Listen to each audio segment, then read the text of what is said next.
Lors d'une précédente émission, nous sommes allés à la rencontre de 4 personnes revenues de la mort. Un adolescent israélien ayant eu un arrêt cardiaque d'une dizaine de minutes et ayant suscité un grand intérêt sur Internet. Un rabbin franco-israélien ayant survécu à 2 jours d'apnée. Un praticien hospitalier victime d'une fibrillation ventriculaire et sauvé d'un arrêt cardiaque. Un accidenté de la route, revenu à la vie et ayant à nouveau frôlé la mort à plusieurs reprises. Pour réfléchir à ces phénomènes d'expérience de mort imminente et au passage de la vie à la mort, nous nous sommes penchés sur les sources juives qui abordent le thème de l'au-delà. Nous nous sommes adressés à un rabbin américain, doyen de la diaspora yeshiva de Jérusalem. Un rabbin israélien qui depuis 30 ans se consacre à l'étude de cas et phénomènes liés à l'au-delà. Un kabbaliste français vivant à Jérusalem. Un rabbin, chercheur en philosophie à l'université de Tel Aviv. Mais aussi un médecin responsable de la section des soins palliatifs à l'hôpital Hadassah de Jérusalem. Sur la base de textes de la Bible, du Talmud ou de la Kabbale, ils nous ont décrit la vie comme un passage, une traversée éphémère au terme de laquelle l'âme rejoint son Créateur et passe en jugement. Ce jugement divin détermine les prochaines étapes de l'âme, le Gan Eden, le Gehinam et le Gilgul. כשגוף ונשמה מחוברים ביחד, זה חיים. כאן אדם שהוא נקרא חי, זה גוף ונשמה ביחד, יש גוף, יש נשמה, וכשהם ביחד, זה נקרא חי. כשהנשמה עוזבת את הגוף, אז הגוף נופל, הנשמה ממשיכה למקום אחר, למימד אחר, לעולם אחר, יש לה מסע לעבור, ואלה החיים של אחר המוות, והם בעצם העיקר. חז"ל מגדירים את זה כהתקן עצמך בפרוזדור, לפני שתיכנס לטרקלין. העולם הזה הוא רק עולם של מעבר לעולם העיקרי.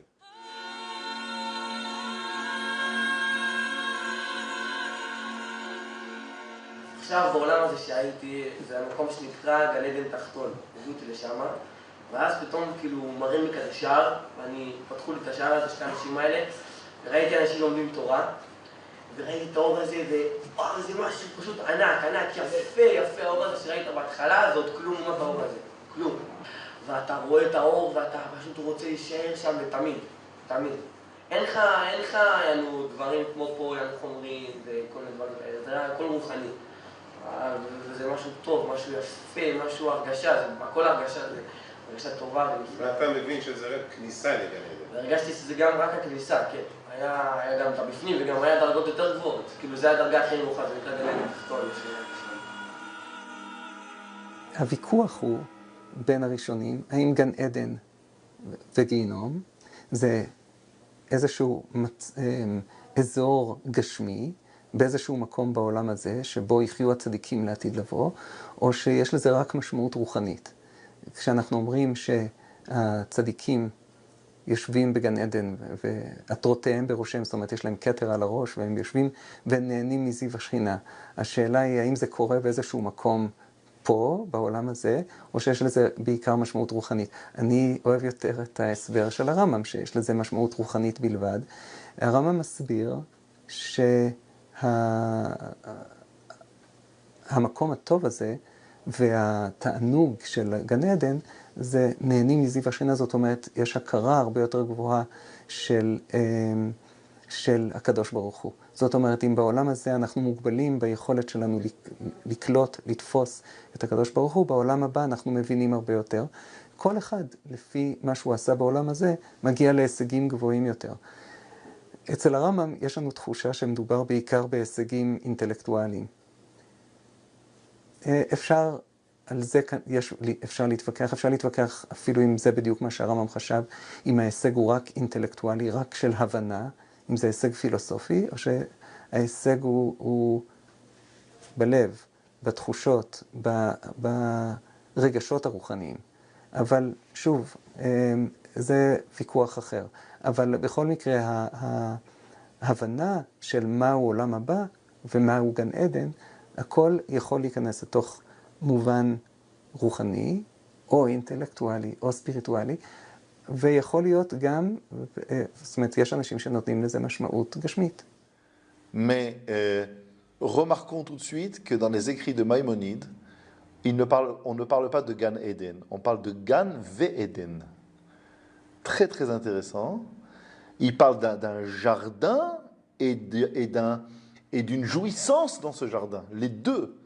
L'hébreu doit se traduire comme Gan Ve'eden. Il le dit autant dans ses écrits légaux, halachiques, dans Mishneh Torah, dans les halachot sur la tchouva, que dans ses lettres, particulièrement celle qui s'appelle Igeret Triatametim, justement, où il parle de Gan Ve'eden. Donc très intéressant de remarquer cela. Donc on traduit en général cela par le paradis. The English word paradise comes from the Hebrew pardes, which literally means an orchard. Again, the metaphor of a garden. Again, why is it a garden? Because in a garden you have delicious fruits, orchard. But a person, after he's gone physically, can no longer produce fruit or delicious fruit because he's dead.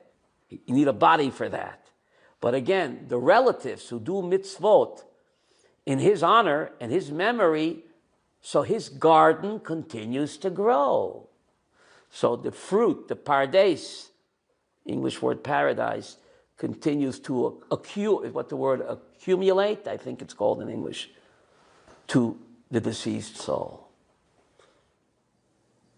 כאשר מעניקים לזה משמעות גשמית לגמרי, יש לזה סכנה.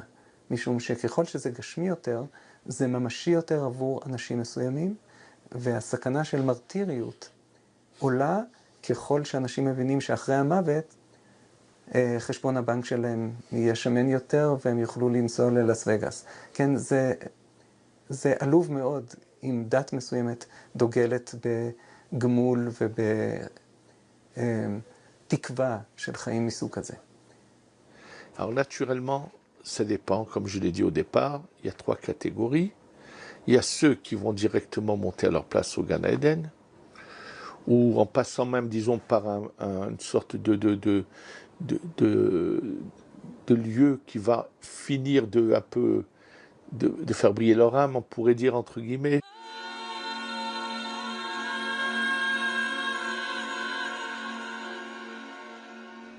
Ensuite, Gehinam a l'air d'être, en tout cas c'est comme cela qu'on comprend, c'est l'inverse. L'inverse, donc c'est une notion de sanction, une notion de peine définitive qu'on traduit par la géhenne en bon français, ou en tout cas l'enfer. שמעתי צרחות איומות, פשוט אתם לא מתאר, אתם לא יכולים, והעבירות שאתם עושים, העבירות האלה זה מגיע לשם ואתם תלכו לשם, אתם תעשו עבירות לא כדאי לכם, תאמין לי. שמעתי אנשים צועקים, וואו, ככה, פשוט צועקים מלמטה, צרחות אדירות.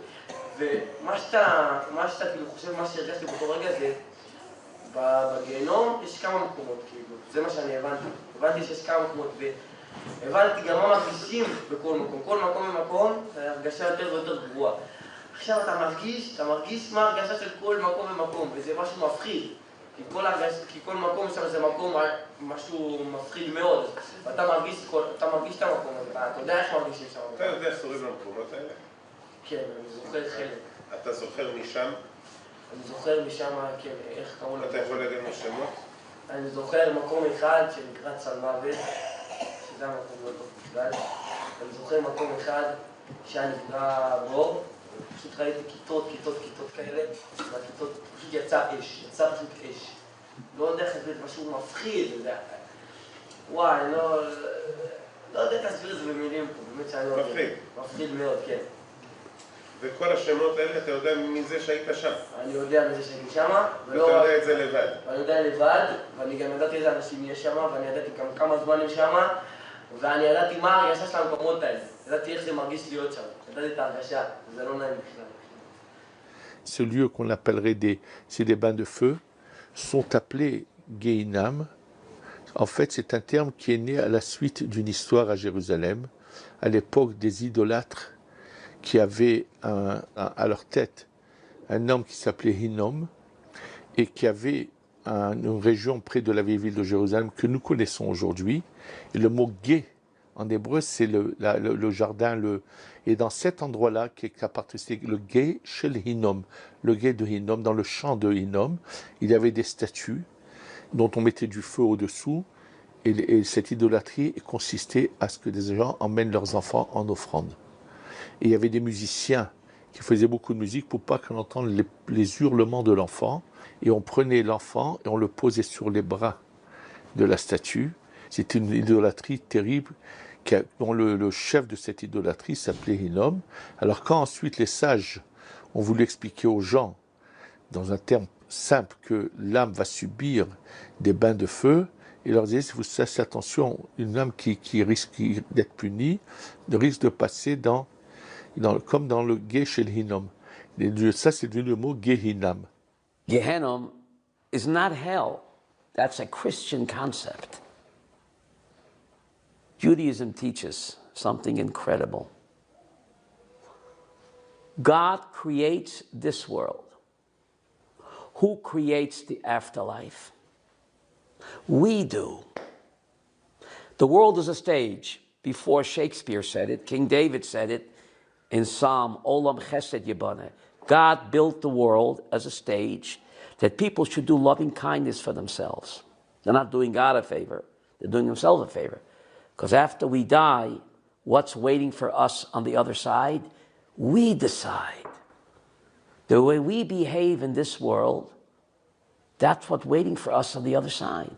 Person is a loving person, a chesed person, caring person, does good, then that's that goodness that he created, not God, he created that goodness, that's waiting for him on the other side. But if a person was evil and wicked and selfish and cruel, then that's what's waiting on the other side. It's not a physical place. What we call Gehenna is the mental anguish that the soul will suffer, seeing how she wasted her time in this world. She could have accomplished so much good. And it's the busha, it's the cherpa. How do you say that in English? It's the humiliation and the shame.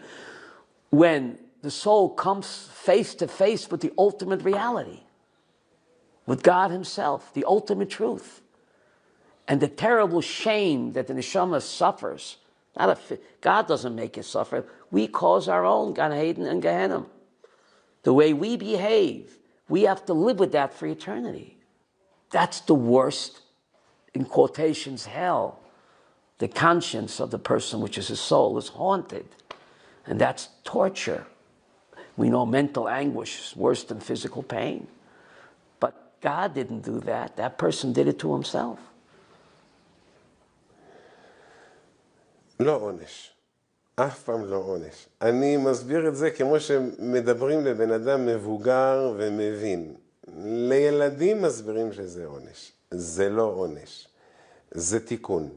זה חסד שעושה איתך הקדוש ברוך הוא, שמתקן את האדם אם הוא מגיע לשם עם פגמים, הוא מגיע לשם עם עוונות, אז יש דברים שהגיהנם מתקן, ויש דברים שהגיהנם לא מתקן. ברגע שהגיהנם לא מתקן את זה, אז הנשמה תצטרך לחזור בגלגול על מנת לתקן את זה.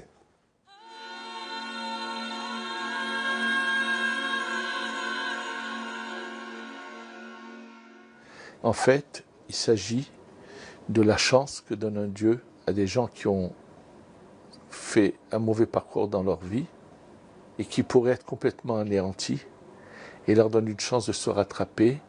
Et c'est ça ce qui veut dire Mechaye Hametim, qui fait revivre les morts en les renvoyant dans un gilou, dans une réincarnation, et c'est ce qui va leur donner une chance de rattrapage. Donc normalement ils auraient dû être complètement condamnés, et il y a des cas quand même où Dieu a pitié et donne encore. Simplement les chances ne sont pas innombrables, elles ne sont pas infinies. Selon le Zohar, 3 jusqu'à 4 fois on donne une chance et après c'est trop tard. הגלגול הוא לא מגלצ'ה, עולים יורדים. לא כולם חוזרים לגלגול.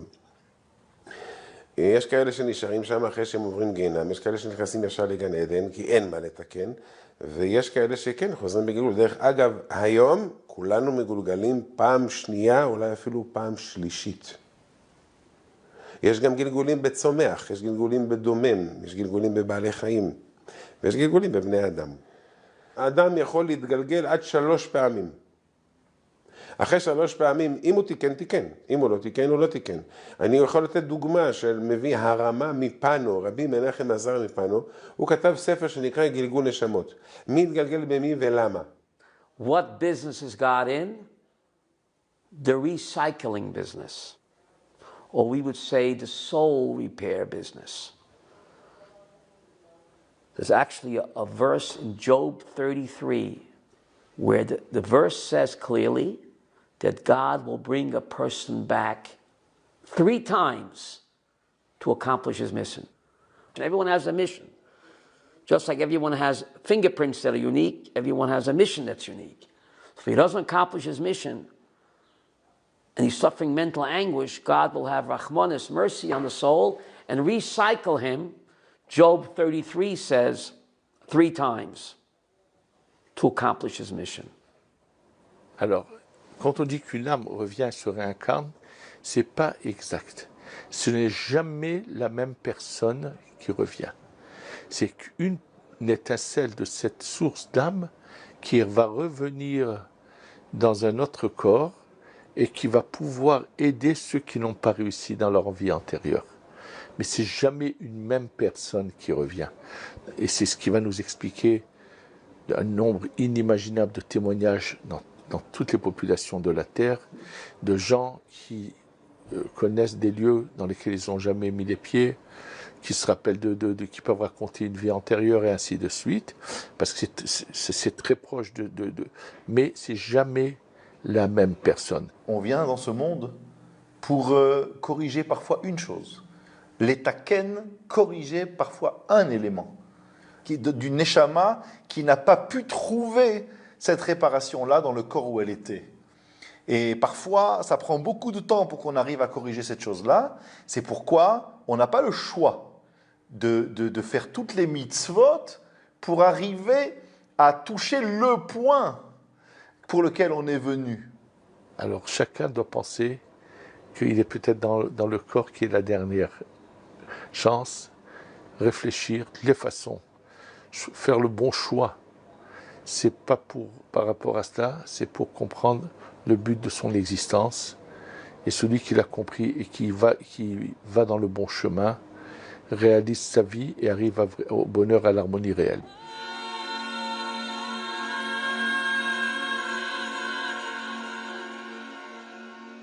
The mind is the soul, is eternal. That's right. The mind, which is the soul, lives on beyond death. For the eternity? For eternity. Because it's a part of... Because it's part of God himself. The Tzelem Elokim, Genesis 1, God put the image of God in every human being. What's the image of God? What's the image of God? It's a part of God. What is that? The godly soul. I'm not my body. That's just the spacesuit I wear to accomplish my mission on earth. But the real person, the godly soul, the mind, the Tzelem Elohim, that's part of God. So just like God is eternal, the human soul is eternal, part of God. Oui, l'âme est immortelle parce que l'âme est une partie divine qui se trouve dans chaque individu, pas seulement dans les individus. La partie divine est composée en prenant, je vous avais dit que chez l'homme, il y a à l'intérieur de lui le nefesh, le roi, la neshama. Le nefesh est au niveau du foie, le roi au niveau du cœur, la neshama au niveau de la tête, et autour de lui, au-dessus de lui, il y a 2 autres parties de l'âme qui s'appellent Chaya et Yechida. Le roi David en a fait allusion dans son psaume Balchi Nafshi et Adonai, où le mot nefesh est mentionné 5 fois. C'est la première chose. Maintenant, ce qu'il faut savoir, que le nefesh lui-même se redécompose en un grand nombre de niveaux. Donc il peut y avoir des personnes qui en fait ont ces 5 niveaux, mais qui ne sont qu'une petite partie de certains nefesh. Alors, la base de ces 5 niveaux du nefesh, dans le nefesh, il y a la force de ce qui unit les molécules, c'est-à-dire que même ce qu'on appelle la matière inerte, la pierre, la forme qui a tout ce qui est toute la matière qui nous entoure, est tout simplement parce qu'il y a en elle ce nefesh, cette partie divine, qui donne cette forme à cela. Et si on retire cette partie divine, des montagnes entières pourraient devenir quelque chose de minuscule. En fait, c'est aussi une constatation auxquelles sont arrivés les scientifiques. Et ça, le Arizal l'a déjà écrit il y a quelques siècles, en le prenant du Zohar. Dans les plantes, il y a 2 niveaux.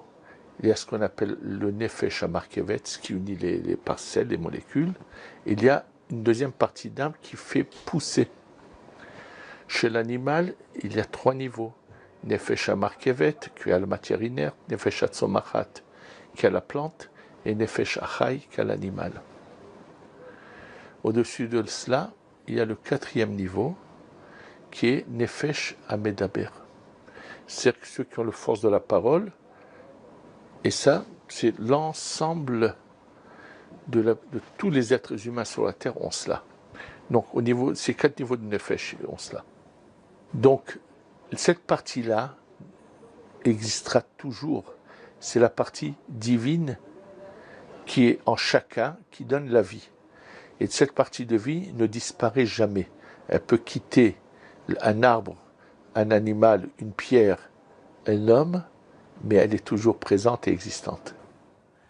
Ben oui, c'est pour ça que nous sommes, que la Neshama qui est en nous est Chelek Elokam Imahal. C'est-à-dire qu'elle est une infinie partie de l'éternel, et cette infinie partie de l'éternel doit avoir un rôle révélateur du projet divin, et dans le rôle révélateur du projet divin, la capacité que nous avons à apporter la vie. Sachez que la vie, dans l'hébreu ésotérique, c'est-à-dire kabbalistique, se dit Kodesh. La sainteté, le sacré, si vous voulez, n'a d'autre sainteté ni consécration que par l'apport, l'insufflation de la vie. Nous devenons saints, nous sanctifions le Shabbat, c'est que nous insufflons une vie dans le Shabbat. Une vie autre que celle des autres jours, mais nous insufflons la vie. Alors voilà, je dis que l'homme, étant porteur de cette Neshama, Chelek Elokam Imahal, de cette infinie partie de la divinité, recèle en son sein la capacité de pouvoir insuffler la vie.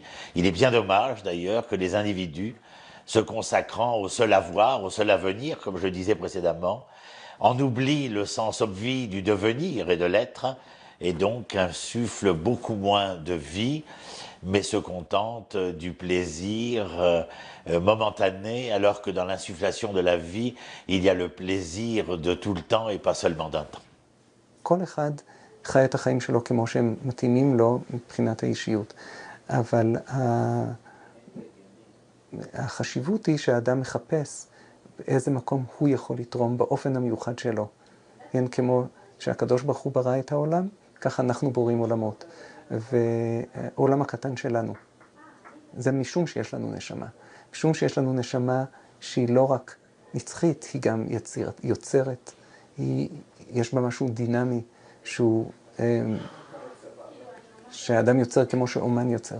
ואת זה אנחנו צריכים, לזה אנחנו צריכים לתת הרבה, גם מחשבה וגם הרבה מזון. לפרנס את הנשמה הזאת, לחפש, כל אדם צריך לחפש את הדרך שלו, את המקום שבו הוא יכול לתרום.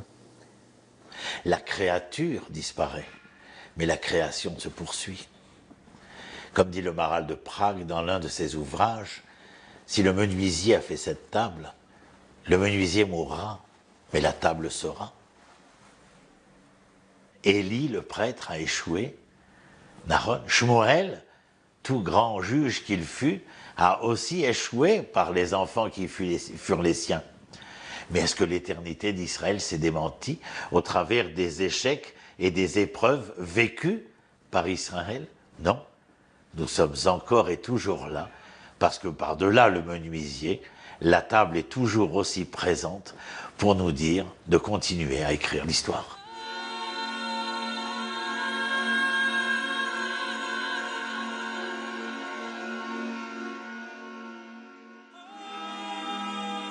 Lorsque l'homme quitte ce monde et qu'il est jugé, le jugement est au départ rempli de miséricorde. C'est-à-dire on ne va pas être méticuleux, on va laisser passer beaucoup de choses. Mais là, on va le mettre à un certain niveau. D'abord, bon, s'il a des choses à payer, il les paiera, mais quand il rentrera au Gan Eden, il ira à un certain niveau. Et puis, comme tous les individus sur Terre, en général, les bonnes actions qu'ils ont fait continuent à porter des fruits.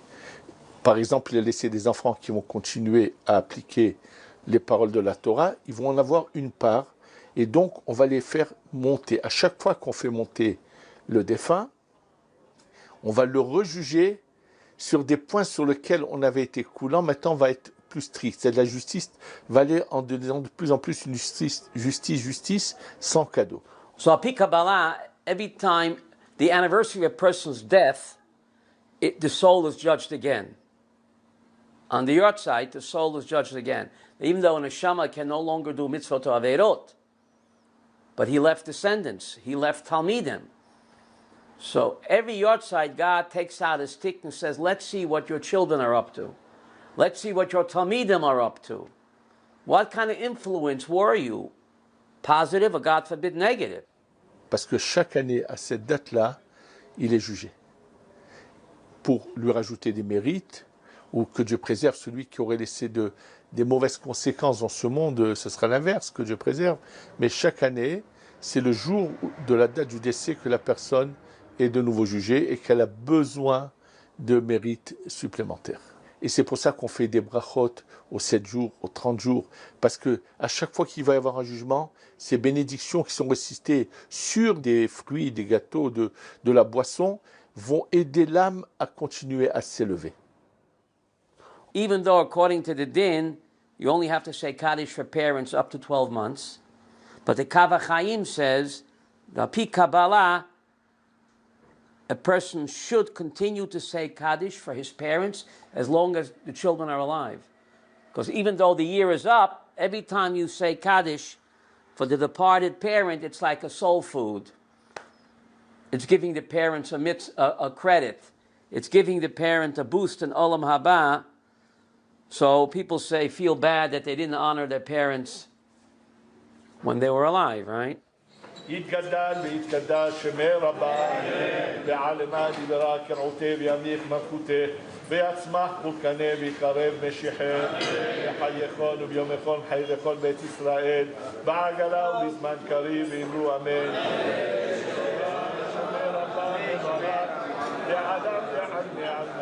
Quel est le sens du Kaddish?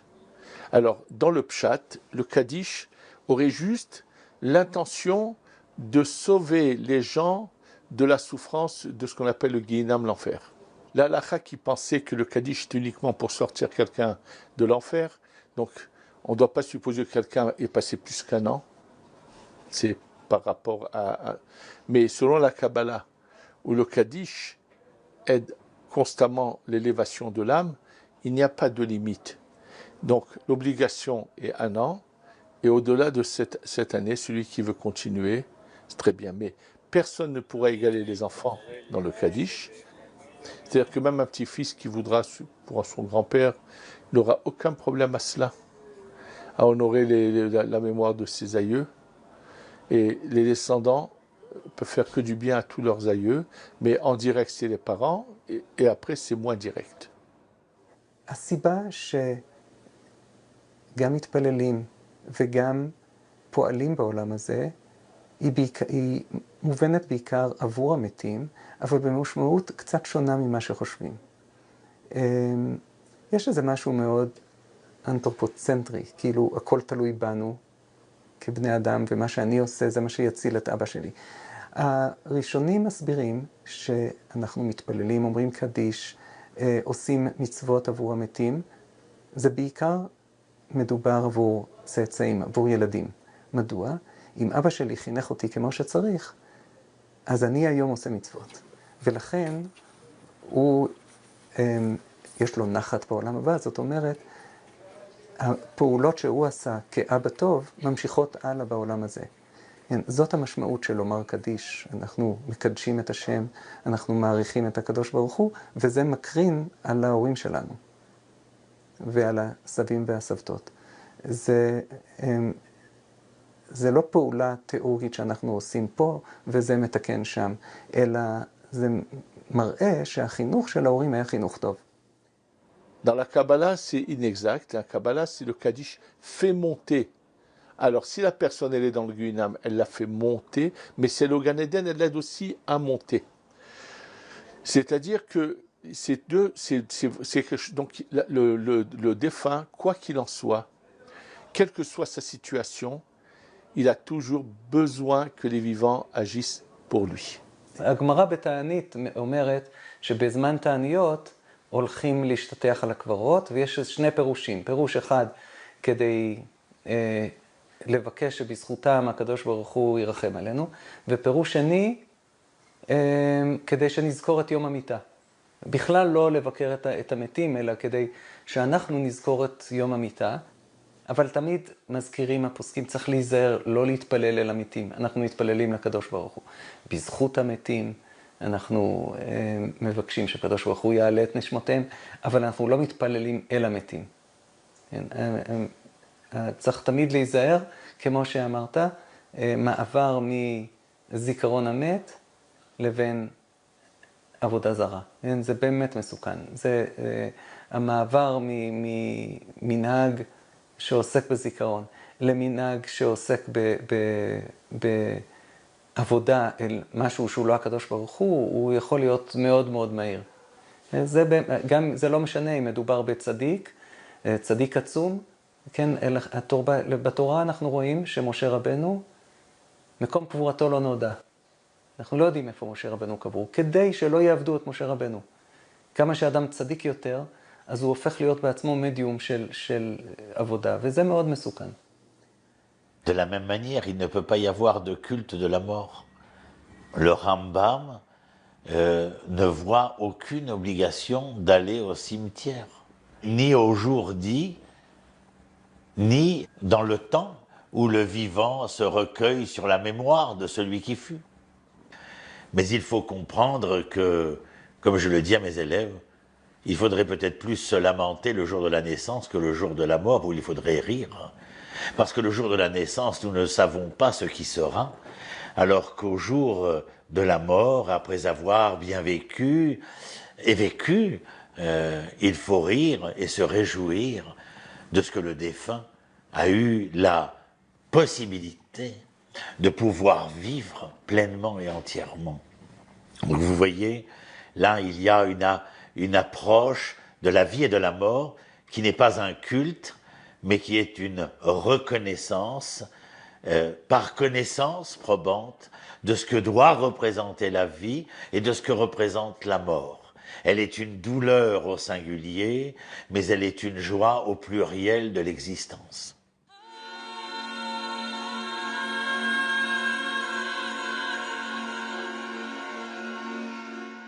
On ne sait pas. Personne ne sait comment est le jugement divin. Personne ne peut nous raconter quoi que ce soit, parce que personne dans ce cas-là, qui est arrivé à une telle étape, on ne laisse revenir.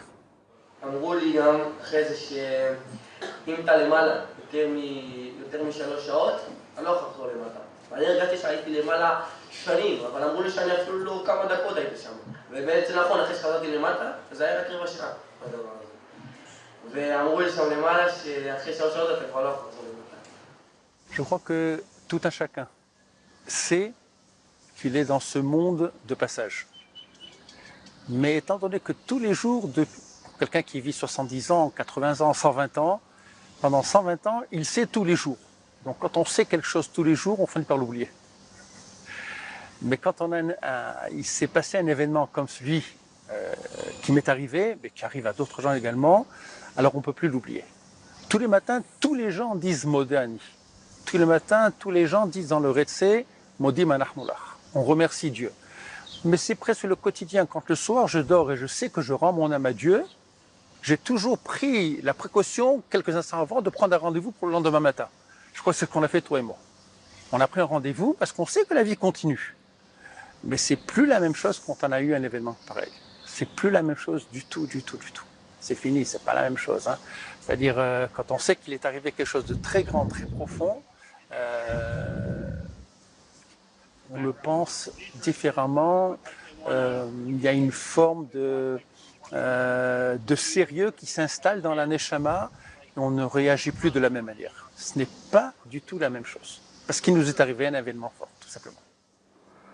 Je sais que j'ai failli mourir plusieurs fois. J'ai essayé d'en tirer une certaine philosophie, de profiter de l'instant présent. Pendant pratiquement une quarantaine d'années, je n'ai jamais eu peur de la mort, sauf depuis que je suis approché de la soixantaine. Mais pour moi, la mort faisait partie de la vie et c'était justement un passage très court, une étape. Mais attention, il faut être prudent, hein, il ne faut pas le prendre sous forme d'orgueil. Je dis que quand Dieu donne un tel cadeau, il ne le donne pas en vain. Et quand il donne un cadeau aussi important qu'une deuxième vie, et qu'on sent qu'on a quelque chose à faire, on se dit, alors il va nous permettre d'accomplir l'œuvre pour laquelle il nous a laissé en vie. C'est évident. Ça veut dire, je suis là, je n'aurais pas dû être là. Depuis 99, depuis Simchat Torah d'il y a 17 ans, n'est-ce pas? Je n'aurais plus dû être là, je suis là, j'ai une œuvre à accomplir. Une partie, elle a été accomplie, je continue à accomplir actuellement un très gros projet. Je pense que personne n'est à l'abri de quoi que ce soit, mais je me dis, bon, je sais que Dieu m'a protégé, et j'espère, et je souhaite qu'il continue de me protéger. Oui, mais ça ne va pas durer tout le temps. Vous avez conscience. Ah oui, tout à fait. Ouais, ouais. Et c'est pour ça que je vous dis depuis 2 ans, je ne sais pas pourquoi, mais j'y pense très, même trop souvent. La mort n'est pas une fin, c'est évident. Simplement, il faut savoir que la personne qui a eu une mort clinique et qui est revenue, vers quel lieu est montée son âme? Ben, disons que moi, je n'ai pas vu de lumière. Par contre, lorsque je me suis réveillé, et lorsqu'au fil des mois, j'ai repris vie, mon expérience de mort m'a permis d'entrevoir une lumière qui m'éclairait de plus en plus. Et qui, parce qu'elle m'éclairait de plus en plus, elle me permettait d'éclairer de plus en plus ceux qui allaient être autour de moi.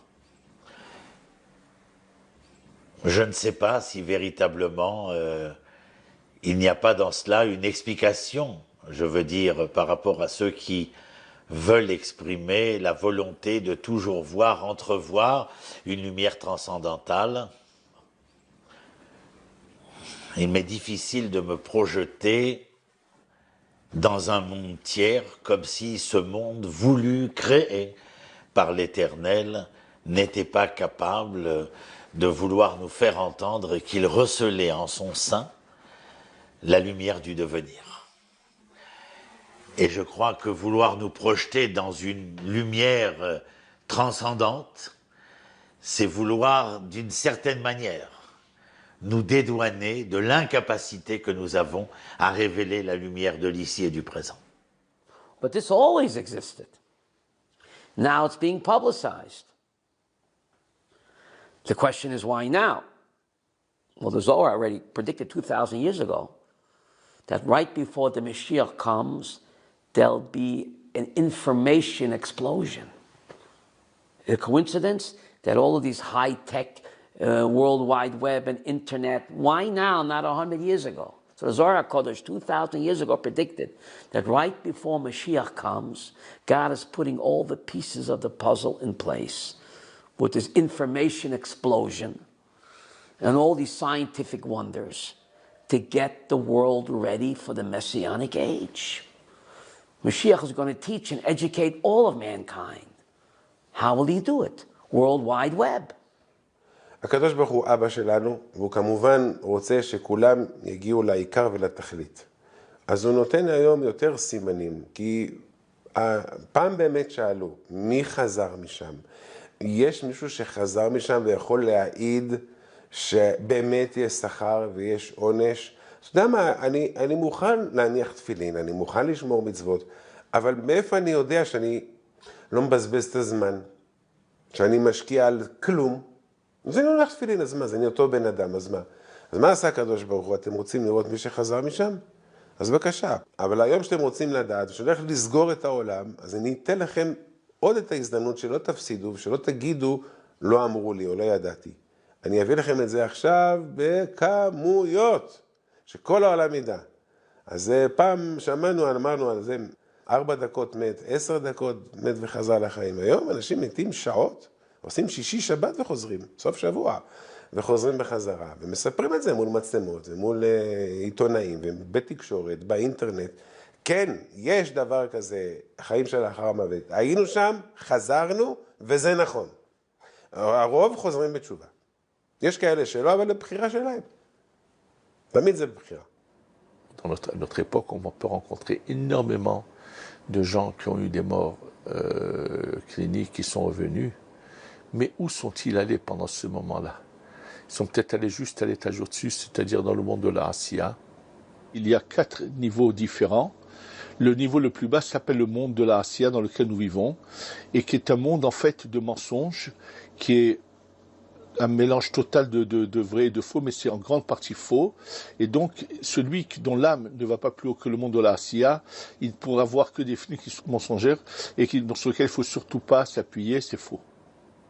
Donc, tout ce qu'ils peuvent raconter, qu'ils ont vu, tribunal, toutes les formes de vision qu'ils ont pu avoir, peuvent être en grande partie mensongères et ne veulent absolument rien dire. Et on ne doit nullement faire cas de cela. Donc c'est pour ça que je dis qu'il faut mettre en garde les gens, qu'ils arrêtent de croire à tout celui qui aurait même des visions ou n'importe quoi que ce soit, qui ne peut être que des visions qui lui sont transmises par justement des êtres, des créations du monde de la Asiya qui sont pleines de mensonges. Oui, je crois qu'en fin de compte, tout être humain a une vie. Cette vie, elle nous passe très souvent entre les doigts. On oublie d'où on vient, on oublie où on va, on oublie qui on est. Qui on est dans le sens où, en descendant de Dieu, puisqu'on est des descendants de Dieu, on est une partie Chelek Eloha Mima'al, une partie divine, notre Neshama, je parle bien sûr, et donc qui s'est concrétisée dans notre corps. Alors je dis que quand on fait tout ça, alors pour beaucoup d'entre nous, on n'a pas besoin d'avoir ce genre d'expérience pour s'accrocher à Dieu. Et tous les soirs, en allant se coucher, on sait qu'on va rendre l'âme à Dieu, même si au plus profond de nous-mêmes, on se dit demain matin, je vais prendre un rendez-vous parce que tout continuera. Le lendemain matin, quand on se réveille, on sait que Dieu nous a donné un jour supplémentaire de vie, à nous d'en tirer le maximum de profit de ce jour de vie supplémentaire. הילודים למות והמתים לחיות, ככה כתוב פרקי אבות. מי שנולד סופו למות, ומי שמת מתחיל לחיות.